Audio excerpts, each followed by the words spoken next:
cultural imposition in the form of Ramayana, Mahabharata. And if you look at it, there is a streak of prejudice running through Ramayana and Mahabharata. They're dismissing off the indigenous people as Rakshasas, and they're saying killing them is not even a crime, you can burn them down. See the way Kunti burned down that mother and 5 sons, there is not even a thought about it because they're Nishada people. That means they're not Aryans. A non-Aryan person, if you burn him, it means nothing.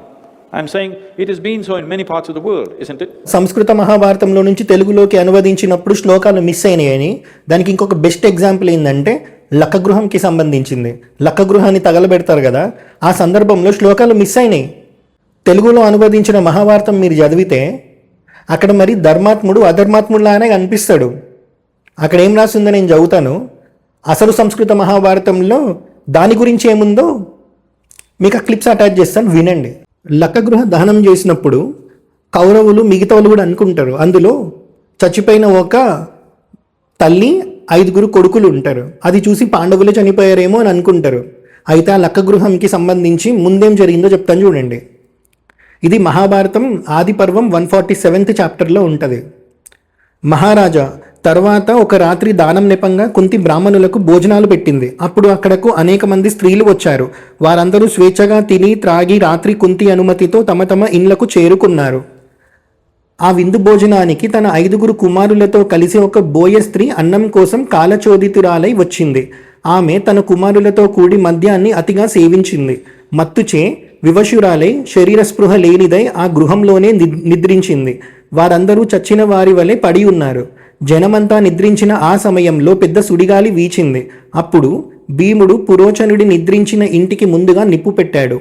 తరువాత లక్క ఇంటి ద్వారానికి నిప్పంటించాడు అనుంది. ఇక్కడ ఏముంది? ఆ బోయ స్త్రీ ఎవరైతే వచ్చారో తన 5 కొడుకులతో కలిసి ఆ విందు భోజనానికి వచ్చినట్టే ఉంది. కానీ సంస్కృత మహాభారతంలో మీరు చూస్తే ఈ వచ్చిన బోయ స్త్రీ ఉంది కదా, ఆమె విందుకు మాత్రమే రాలే. ఆమె ఈ పురోచనుడు వీడెవరైతే ఉన్నారో వాడు దుర్యోధనుడికి అనుచరుడు అన్నట్టు. వీడు పెట్టిన స్పైయే ఆ బోయ స్త్రీ.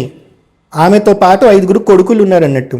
కుంతిదేవిని మంచిగా చేసుకొని కుంతిదేవి ఇన్ఫర్మేషన్ అంతా పురోచనుడికి ఇద్దామని చెప్పి కుంతిదేవి దగ్గర ఎప్పటి నుంచో ఉంది. పంచాంగకర్తలు రాశారట. వీడని తెలివి తక్కువ కదంటే దుర్యోధనుడు వాడి దగ్గర మంచి పంచాంగం జ్యోతిష్కులు వాడి దగ్గర కూడా ఉన్నారు. అసలు దుర్మార్గుల దగ్గర జ్యోతిష్కులు బాగా ఉంటారు. ఫలానా భాద్రపద మాస కృష్ణపక్ష చతుర్దశి నాడు చొక్క వర్షం పడదు, 24 గంటలు వర్షాలు లేవన్నారట. అంటే ఇప్పుడు తగలబెట్టేస్తే పూర్తిగా నాశనం అయిపోతారు వాడు. ఒకవేళ వర్షం వచ్చినా కూడా నిప్పారకుండా ఉండే రీతిగా ముందే కర్పూరం బాగా వేసి ఉంచారు. ఈ కర్పూరం ఈ తైలాలు కుంభవృష్టి కురిసిన ఆరం. పెట్రోలియం తగలబడుతున్నప్పుడు వర్షం పడితే ఆరుతుంది, అది అలాంటివి పోసారు అక్కడ. ఇవన్నీ చేసుకున్నారు. ఇది తెలిసింది పాండవులకి. రాత్రి వేళ ఇవన్నీ ఎలా తెలుస్తున్నాయని మీరు అడగనే, ఒక బోయదాన్ని పెట్టాట ఈ పురోచనుడు దగ్గరలోనే ఉంటూ. దానికి ఒక 5 కొడుకులు. దానికి రోజు కళ్ళు పోస్తానని నీకేం పర్వాలేదు, వాళ్ళు ఏం చేస్తున్నారు, పాండవులు ఎక్కడికి వెళ్తున్నారు, పగలు ఏం చేస్తున్నారు, రాత్రి ఏం చేస్తున్నారు, మాట్లాడుతున్నారా, ఏమైనా చేస్తున్నారు, ఇవన్నీ తెలుసుకొని ఎప్పటికప్పుడు సిబిసిఐడి పెట్టాడు. మనం అనుకుంటా ఎవరికి తెలియదని. ఈ దిక్మాల వాళ్ళు పెట్టాట. ఇది ఎప్పటికప్పుడు కుంతీదేవి దగ్గరకు వచ్చి పాదాలు గట్టిగా పట్టుకుని, అమ్మా మీ అన్నం తింటున్నాను, మీ ముద్ద తింటున్నారని ఆవిడ దగ్గర అన్నం తిని వీళ్ళు ఏం చేస్తున్నారు ఎప్పటికప్పుడు అక్కడ వేసేది. అన్నం తిన్న ఇంటికి కన్నం వేయడం అంటే ఇదనమాట, చారేసేదిట. దాని కర్మకాలి చేసిన పాపం అనుభవించక తప్పదుగా. ఈ చతుర్దశి నాడు సాయంత్రం వేళ జీలుగు కళ్ళు ఒక ప్రత్యేక కళ్ళు దొరికింది వాళ్ళకి. మద్యం, పారావత మద్యం అంటారు సంస్కృతంలో దీన్ని. ఇది భయంకరమైన మద్యం.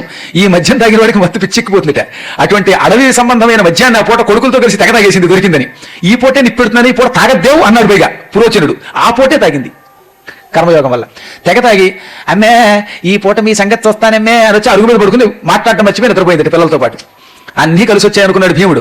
ఈ పురోచనుడు అర్ధరాత్రి వేళ బయటకు వచ్చి నిప్పెట్టాలనుకుంటాడుగా. వాడిని సాయంత్రం చీకటి పడగానే వెళ్ళి తలుపు బయట తాళం పెట్టేసి వాడి ఇంటికి బాగా నిప్పెట్టేసి వాడి మీద నెయ్యి బాగా పోసి ఈ తర్వాత పరుగులు వచ్చి తానుంటున్న ఇంటికి కూడా నిప్పెట్టి కింద వాడి తవ్విన సొరంగంలోకి దూరిపోయి ఈ కుంతీదేవిని సోదరుల్ని పుచ్చుకుని నడిచాడు పాపం బయటికి.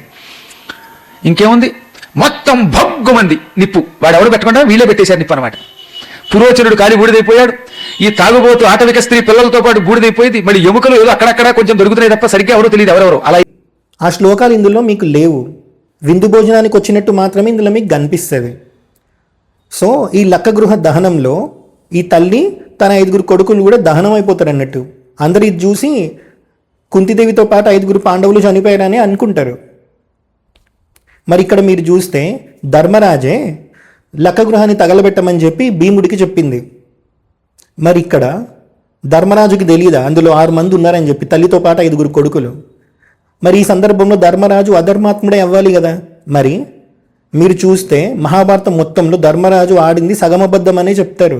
ఆ సగమబద్ధానికే ఆయన కొంచెం బాధపడినట్టు కూడా చెప్తారు. మరి సగమబద్ధం ఆడినందుకే ధర్మరాజు ఏదైతే కొంచెం సేపు బాధపడ్డారో ఆ కర్మ దానివల్ల పోయింది.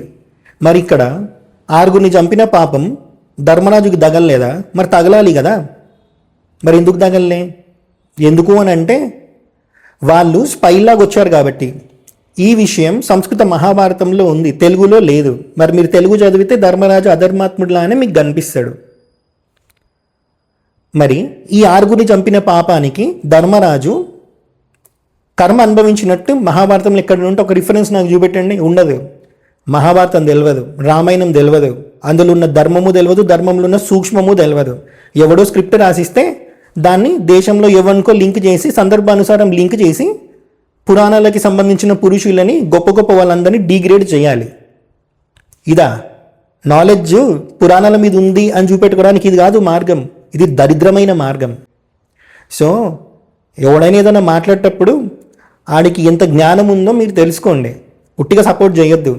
24,000 శ్లోకాల రామాయణమే ఈయన ఓపిక లేదు, 1,00,000 శ్లోకాల మహాభారతం అందులో ఉన్న ధర్మము ధర్మ సూక్ష్మం అర్థం చేసుకొని మీకు జ్ఞానం ఇస్తారని ఎట్లా అనుకుంటుర్రు?